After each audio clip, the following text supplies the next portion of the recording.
Good day, guys, and welcome to another episode of Riding in Tandem. RIT, Riding in Tandem, RIT. With me, RM. And me, Elaine. At sa episode na to, subukan natin ang Kia Sportage Turbo Hybrid SX. Ano, ready ka na? Parati naman eh, tara na!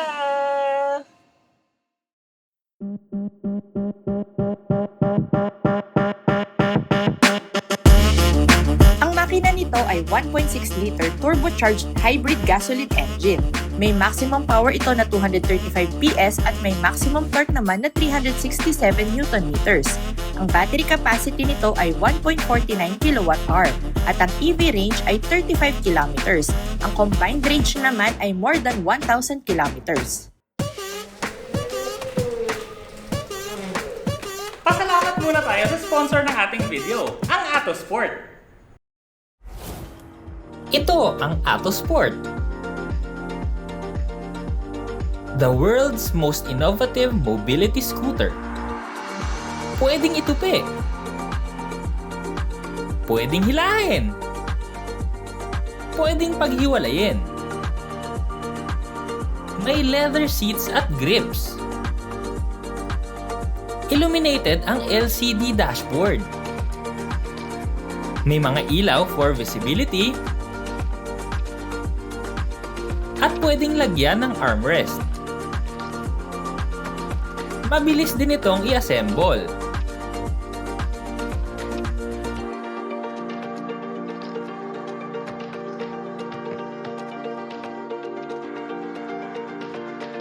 May maximum speed na 10 km/h.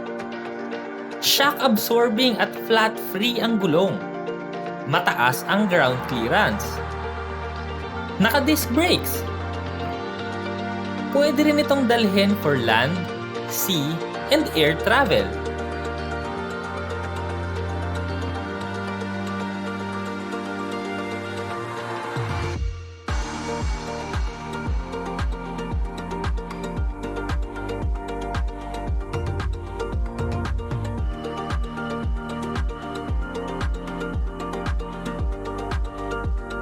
More than 20 kilometers na tuloy-tuloy ang kayang puntahan. Engineered with flair, designed with passion for performance. Be active, be free, be yourself. Atto Sport, moving life.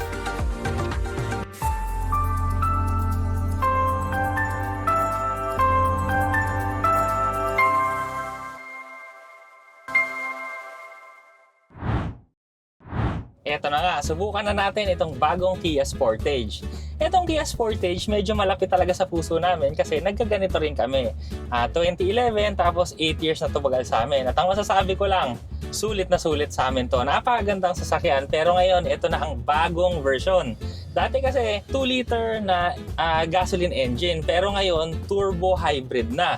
So sa exterior styling nito, napakaganda ng itsura niya kasi nandito pa rin yung original na yung tiger nose grill. Hanggang dito sa windshield niya, makikita mo yung may shape na may yung pag ganun, yung tiger nose nga na signature look ng Kia. Pero ang bago ngayon sa look niya ay yung headlights. Star map lighting. So LED siya na merong straight sa gilid, tapos meron din siyang mga LED na headlights. Ang maganda kasi doon sa star map lighting, no, humulma kasi siya doon sa wheel arches doon sa harapan. Kaya parang mas na-extend yung harap ng sasakyan. Yung pinaka-grill niya at saka yung pinaka-bumper niya. So, ang ganda ng placement at saka kakaiba kasi yung shape. So, pagka nakita nyo yun sa kalsada, alam nyo na agad na Sportage yung sasakyan. Malapit nga to sa loob namin, no? Kasi nga, ako actually, yung mga huling gumamit bago namin siya na let go, daily driver ko yun. Kaya ngayon, mako-compare talaga natin, kamusta nga ba compare dun sa dati namin na 2.0 liter ICE at yung ngayon na 1.6 liter turbo hybrid gasoline engine. Sa unahan, meron tong sensors para sa adaptive control. Nasa ibabaw, meron din siyang proximity sensors, tsaka meron na rin tong fog lights na LEDs. Yun, importante yun. Lalo na ngayon, nag-uulan. Minsan, hindi na natin makita yung kalsada sa sobrang lakas ng ulan. Or pagka yung lugar nyo, ma-fog yan. Additional para sa visibility. Sa sides naman, napaka-sexy niyan tingnan, napakaganda talaga. Yung mga kurba kasi niya, no, bagay na bagay. Tsaka merong mga simpleng mga silver na accent lang sa ilalim ng mga bintana. Pero yun nga, yung sinabi ni RM na hubog niya, yung pagka tinignan mo ba, kunyari wow, ang ganda nung sasakyan dahil shape pa lang, okay na. Yung ground clearance din dahil crossover to, 181mm. So, very useful yan kasi alam naman natin ang kalsada dito sa atin hindi mapagkakatiwalaan. So, protected tayo dyan pati sa baha. Oo, sa amin may mga notorious na humps. Hindi kami sumayad doon sa aming Sportage. Ang maganda nga pala dito sa Sportage, yung rims kasi niya, dalawa lang yung variant So, yung rims niya, yun lang yung nagkaiba, pero yung itsura niya, same na same. Hindi mo na alam kung high-end yan o low-end kasi parehong maganda. Sa likod naman, may shark fin antenna, may spoiler na may third brake light, defogger, wiper, reverse camera, parking sensors, at yung napakalaking tailgate na hindi nyo na kailangan daw mag-wave-wave ka pa dyan or magsipa-sipa ka dyan dahil tumayo ka lang ng 3 seconds dun sa likod, basta dala mo yung susi, kusa na siyang bubukas.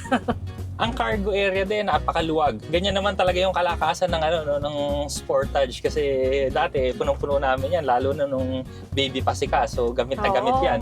Nakalalagyan namin ng crib, ng stroller, maraming damit. So napuno namin yan. Pero mas maluwag yung ngayon kaysa Oo. dati. So very useful talaga yan. Parang ang tansya ko, parang kaya namin humiga ni RM pareho. Siyempre nakatupi yung paa, no? Pero kaya namin dalawa na magkatabing humiga doon. Sobrang luwag niya. At pagpasok mo naman sa loob, premium talaga yung design nito. Oo. Soft touch yung materials, may mga leather, yung piano black finish. Pero pagpasok mo kasi dito, ang una mo makikita yung 12.3 na dual na screen dito. So 12.3 yung instrument cluster, 12.3 rin yung infotainment system at magkadugtong sila, panoramic view. Ang maganda pa, yung ginawa kasi nila, medyo parang pa-curve yung infotainment system towards sa driver. So, kahit nasabihin mo na 12.3 inches yung screen, hindi malayo yung aabutin ng driver. So, mapipindot-pindot mo yan. Tapos malalaki yung sulat, malalaki yung graphics, hindi ka malilito. Kitang-kita mo rin dito, no? Kasi meron siyang tire pressure monitoring system. Hindi ka na mag-aalala kung ano yung pressure ng gulong mo kasi kitang-kita mo dito. Tapos ang lalaki ng sulat, so very legible, napakadaling gamitin. Pati naman yung infotainment system, ganun din kasi ayan, ang laki, kitang-kita mo, ayan, hybrid, phone projection, so lahat nandyan talaga. Tsaka kompleto rin yan kasi meron siyang Android Auto, Apple CarPlay na wireless. May Bluetooth function din. Tsaka syempre yung mga radyo, meron din yan. Pati wireless charging. Yeah. Well, ayun, nandyan na yung kompleto yan. Wala kang poproblemahin dyan. Oo. Ang isang nagustuhan ko dito, no, kahit na doon sa mga dating, yung previews na napalabas namin na bagong Kia models, hinihiwalay nila yung controls ng aircon at saka meron pa ditong isa na papalitan kasi tong screen sa ilalim ng ng aircon vent. So pwede siyang yung controls din ng infotainment screen. So nandito yung home, map, search, ganyan. Yung media tools mo dyan, nandyan siya. Pero pwede mo siyang palitan na pang aircon. So, hindi mo na kailangan hanapin saan mo lalaksan yung aircon, saan mo siya hihinaan, at saka saan mo i-adjust yung volume ng music. Kasi nakahiwalay na siya dito sa baba. Tapos, malaki din yung niya, yung hazard button. Kasi yung iba, di ba, ang liliit, tapos hindi mo alam kung saan nailagay. Ito kasi nasa gitna, tapos malaki. Tsaka maganda kasi yung yung shape niya na triangle. Yun mismo yung pindutan. Kaya hindi siya yung bilog, tapos may design lang na triangle. Hindi, yung pindutan mo talaga triangle. Ang manibela nito, maraming mga pindutan, no? Leather siya, sa left side meron siyang controls para sa adaptive cruise control, sa right side naman may controls siya para sa infotainment system. Sa likod meron siyang paddle shifters. Pero hindi yan para sa gear kasi nga hybrid to. So yan sa regenerative braking na level. So meron siyang level 1, 2, 3. So kung kailangan yung downhill kayo, yan, pwede mong gamitin. Parang plus minus yung nandun sa likod. Ang maganda rin dito, no, napansin ko, yung pindutan ng drive modes, hindi mo na rin hahanapin. Nandun siya, may pindutan din siya, nasa baba ng controls ng adaptive cruise control. So, andun lang siya, malapit lang sa driver. Yung dashboard, no, meron siyang leather material, pero meron din siyang parang parang bakal na design na gray. Tapos may mga linya-linya siyang ganon. Ang ganda kasi malinis na alam mo yung parang pang matibay, ganun. Tapos yung mga, sa aircon vents niya, yung mga hawakan dito, parang mga bakal-bakal din. So, ganda. Itong nasa center console din, kasi yung design niya na yung mga ganun-ganun na parang metallic, meron dito sa dashboard, pareho sila. Yung wireless charger, pwede mo siyang gawing compartment, pwede mo siyang gawing, yun nga, wireless charger pad. Tapos meron siyang cover, pwede mong hilahin para isara mo mas mukhang malinis. Tapos meron siyang mga Type-C USB ports dito. So nandito na rin kung kailangan mong magsaksak. Tapos dito may mga cup holders na may pindutan para hindi, yan, aalog-alog yung mga cups nyo. Malaki ang shifter niya. So, yung park, pipindutin nyo lang sa gitna, tapos rotary siya para do sa reverse, neutral, tsaka drive. May engine start-stop button. Nandito rin yung hill descent control para sa 360-degree camera or around view monitor. May auto-hold function. At tsaka yung sa parking sensors, on and off button. Meron pang isang parang compartment pakatabi nung cup holders. Pwede nyo lagyan ng mga wallet. Tapos ito, yung center console compartment niya, yan, marami rin kayong pwede ilagay. Tsaka nandito yung 12 volts na saksakan. Pati yung mga door handle, meron siya yung parang ganun-ganun na metallic. Tsaka yung mismong bukasan ng pinto, metallic din yung itsura niya. Ganda. Pati yung upuan sa likod, napakaluwag, kompleto rin, isofix tethers, seat belts, 60-40 folding, so basta lahat ng essentials nandito. At merong mga special features dito sa second row. Dito sa mga headrest, merong mga sabitan ng bag, meron ding sabitan dito sa may bandang baba, at saka merong mga Type-C USB ports dito. Napakaganda ng steering ito, no? Bumibilis tayo ngayon, pero ano siya? Maganda, precise yung steering, pero kanina doon sa parking lot, malambot. Napakaganda ng steering wheel, tsaka ng steering. Tsaka yung mga upuan din, lapat na lapat ako, malambot, maganda sa puwet. Yung dati nating Sportage, maganda rin yung hug sa atin. Pero ngayon kasi, iniba na nila yung design. Pero mas, parang sa akin, mas lapat yung katawan ngayon, Sa akin kasi dati parang medyo maskip sa likod eh. Pero ngayon kasi mas maluwag yung feel ko sa likod. Oo. Hindi kasi ikaw naman maano yung shoulders mo eh. Mahaba ang shoulders mo. Ang power nito uphill, maganda. Kasi ngayon, ayan, paangat tayo pero walang kahirap-hirap. Eco mode pa lang to ha. Mamaya itatry din natin ng ibang modes niya. So, ang mga modes dito, Eco, Sport, tsaka My Drive. Yung My Drive yata pwede mong palitan kung anong gusto mo. Pero ito, Eco muna. Wala parang flat yung tahon.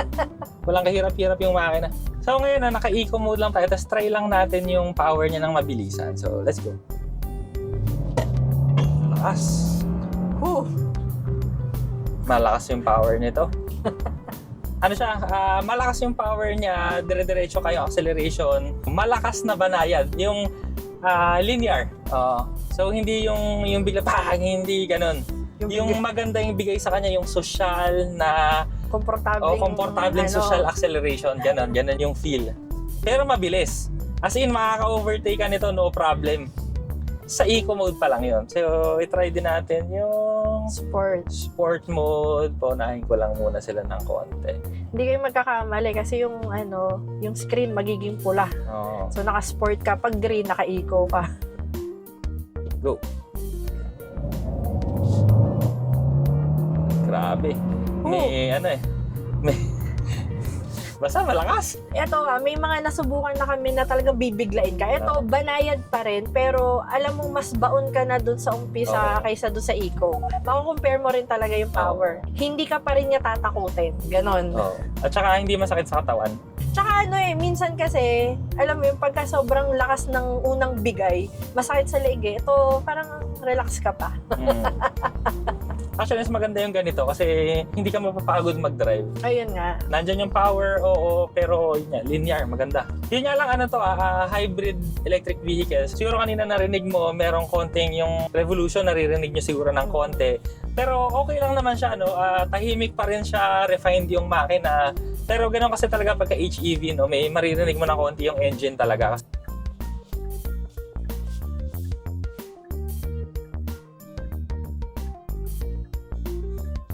Ang turning radius ay katamtaman. Okay lang para sa size ng sasakyan. Try ulit natin yan ng Ito uphill naman, pero tingnan natin ihataw siya. Naka-eco kami Malakas talaga.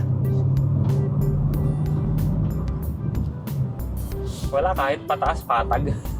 Malakas yung power, hindi kakakapusin dito. At saka isang gusto ko pa dito, no? Kasi kahit sa Sportage namin, yung steering kasi niya, no, kahit mga kurbadang kagaya nun, hindi siya malambot kasi, kaya hindi masyadong mabody roll. Kaya alam mo yun, mag-i-enjoy ka talaga kahit sa twisties. Napakaganda niyang gamitin. Enjoy ka sa twisties, pero kahit ganitong hindi level yung semento ng kalsada, maganda pa rin siya, hindi pa rin siya makaldag. Tsaka yung dati kasing Sportage, hindi siya ganun kalakas sa kalsada basta hindi sobrang traffic. Oo. Basta kunwari, dire-diretso ka lang, yung Nueva Ecija, around Cavite na basta hindi traffic, napakatipid niya. Pero yun naman yung difference ngayon, no? Kasi ito, hybrid na, tas turbo pa. So yung power niya, ibang klase na. Pero kaya pa rin daw niyang tumakbo ng up to 20 kilometers per liter. Yun. So yung ganong performance, yung ganitong comfort, premium interior, tapos ganun pa katipid siya. So talagang napakaganda. Tsaka naalala ko lang kasi nung binili kasi yung Sportage dati, hindi pa kami mag-asawa ni RM nun. So binata pa siya nun. Nabili nila kasi dahil sa looks, medyo ahead of its time. Nung time na yun yun yung third generation. So ngayon, pag tinitingnan ko kasi yung Sportage ngayon, ahead of its time pa rin. Kahit matagal mo na siyang ino-own, nakikipagsabayan pa rin ang itsura nito kasi nga ahead. Kahit nung 5 taon na siya, 8 years na siya, pag tinignan mo siya sa kalsada, Hindi siya mukhang luma. hindi siya mukhang luma eh. Bago, actually, may ganito yung kapitbahay namin. Tinitingnan ko pa rin hanggang ngayon kasi parang hindi pa rin siya napag-iiwanan ng panahon kasi may mga sasakyan na ganun eh. Yung kahit binili mo ngayon, parang luma na. may ganun. Oo. Etong Kia Sportage, meron siyang ADAS system, pero ang tawag kasi nila Kia DriveWise. So ang kasama nun, may forward collision avoidance assist, advanced smart cruise control, autonomous emergency braking, lane departure warning system, lane following assist, lane keep assistance system, blind spot collision avoidance assist, parking distance warning, and rear view monitor. So kompleto yon at talagang safe na safe ka. Napakaswabe rin ng nito, adaptive cruise control. So ngayon naka-adaptive cruise control lang ako, nakasunod ako doon sa unahan. Parang wala, hindi mo nararamdaman masyado yung acceleration, yung braking, hindi mo rin masyadong nararamdaman. Napakaganda. Ayan, saktong-sakto. Hindi ka kakakabahan. Pati yung niya, yung pag-abante niya, parang normal lang, banayad. So makakapamili ka rin naman ng distance eh. Yung pinili ko kasi distance 1, yung pinakamalapit. Etong Kia Sportage, meron din siyang 6 na airbags at etong SX variant, naka Harman Kardon speakers. Kaya maganda ang tugtog dito. Meron din nga palang ambient lighting, nakita ko lang ngayon. At dahil hybrid to, meron din siyang EV mode, tsaka meron siyang hybrid mode. So yung electric vehicle mode niya, kayang tumakbo ng up to 35 kilometers. Tapos, dahil nga hybrid, pag hybrid mode naman, kaya niyang tumakbo ng more than 1,000 kilometers sa isang full tank. So, no need na tong mag-charge kasi nga hybrid eh. Pagas ka na lang ng pagas. Natuwa lang ako, kasi yung ibang sasakyan, yung lock and lock kung di nasa screen, nandun lang sa driver side, yung lock and lock ng pinto.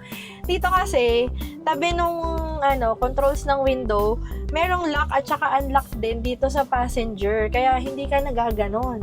Pwede mo nang i-lock-unlock sa side mo. Ang Kia Sportage GL ay nagkakahalaga ng 1,978,000 pesos. Ang SX variant naman ay 2,048,000 pesos. Maraming salamat po sa Kia Philippines sa pagpapahiram nila sa amin ng sasakyan. Dito na tayo sa segment na The Good. And the bad. So sa good and bad naman, una kasi yung price nito, okay siya sa specs, maganda yung presyo niya sa makukuha mo, yung comfort, yung premium, lahat na makukuha mo okay. Ang problema mo lang yung yung entrance fee mo, medyo mataas. So hindi talaga lahat ng tao afford yun. Pero ang kinaganda naman, syempre dahil nga premium car, hindi kayang afford ng lahat, konti lang kayo sa kalsada. Pero ang tatanungin mo ako, napakaganda nitong sasakyan. Siguro ang bad na lang sa akin, kung naghanap kayo ng more than 5-seater na sasakyan, 5-seater lang to. Pero, maluwag ang cargo space. So, marami kayong malalagay doon. So, hindi nyo kailangan lahat ng gamit nasa may paanan nyo, kaya nasa gitna nyo. Lahat doon nyo nasa likod ilagay para walang nakasagabal sa mga paa nyo dito. Pero 5-seater, pero maluwag yung 5 tao dito sa Oo, loob. maluwag. syempre yung iba pag nakita nila hybrid, no? So syempre ano to, hindi to plug-in hybrid. So hybrid to, gas ka ng gas. So kung kunwari sa condo ka nakatira, advantage siya yun kasi hindi mo na kailangan maghanap ng charging station. Pero kung kunwari nasa bahay ka tapos may charger ka, so hindi mo magagamit yung charger mo dito. Good naman. Dahil sinabi naman ni RM na dahil na ito ay HEV, so yung mga meron pa ring range anxiety na nararamdaman, dito hindi na masyado kasi nga magagas ka rin naman dito. So kahit saan namang gas station, makakapunta kayo at makakagamit kayo ng sasakyan. Oo. Hindi na masyado. Wala na talagang range anxiety. Oo, yun kasi parang normal. normal lang. Punta ka ng gasoline station, yun na. Ako gusto ko yung acceleration nito kasi ano, ang ganda ng bigay. Hindi yung bigla. Yung linear yung bigay niya, komportable. Kaya kung kunwari kahit overtake ka ng overtake, ang pakiramdam ng mga pasahero mo, parang komportable pa rin. Yung hindi yung parang ano, parang ganyan sila ng ganyan. Hindi. Isa pang gusto ko, no, yung looks. Kasi ano siya, ahead nga sa time niya. So kahit matagal ka nang merong ganito, nakikipagsabayan pa rin yung looks ng sasakyan mo. And distinct siya sa kalsada, lalo na dun sa star map light niya. Gustong-gusto ko rin yung ano, driving dynamics nito. Kasi yun nga, yung cornering niya, maganda, hindi ma-body roll. Yung suspension niya, firm pero comfortable pa rin kahit yung kalsada mo hindi kagandahan. So, napakaganda.